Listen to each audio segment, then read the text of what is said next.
one of hard rock's most irrepressible figures. Original AC/DC frontman Bon Scott is set to have his early life immortalized on film.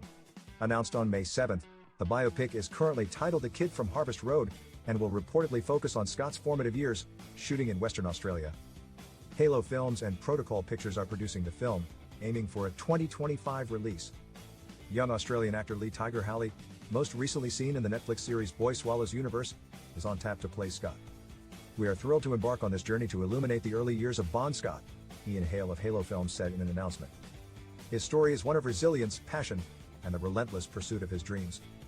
Through this film, he aimed to honor his legacy and inspire audiences with the transformative power of music and determination."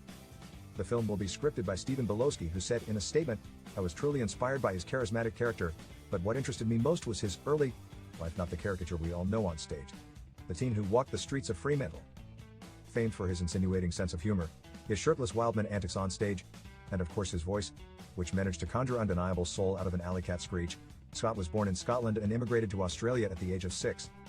He had kicked around in various bands for a solid decade before he joined forces with the brothers Angus and Malcolm Young in AC/DC in 1974, after which the band steadily began to build a following. While Angus' peacocking schoolboy routine often made him the band's focal point, Scott was the heart of AC/DC, with his mixture of menace and wit giving the band's early hits "It's a Long Way to the Top," "If You Wanna Rock and Roll," "Dirty Deeds Done Dirt Cheap," and "Whole Load of Rosie" their special sauce. AC/DC had only recently released their most polished, most internationally successful effort yet, "Highway to Hell," when Scott was found dead at the age of 33, his cause of death registered as acute alcohol poisoning. In one of the most successful second acts in rock history, AC/DC eventually decided to soldier on after Scott's death, recruiting Brian Johnson as lead singer. The band's first album with Johnson, 1980's Back in Black, would go on to sell more than 50 million copies worldwide, making it one of the most best-selling albums of all time. The band continued to enjoy blockbuster success for decades afterward, earning induction into the Rock and Roll Hall of Fame in 2003.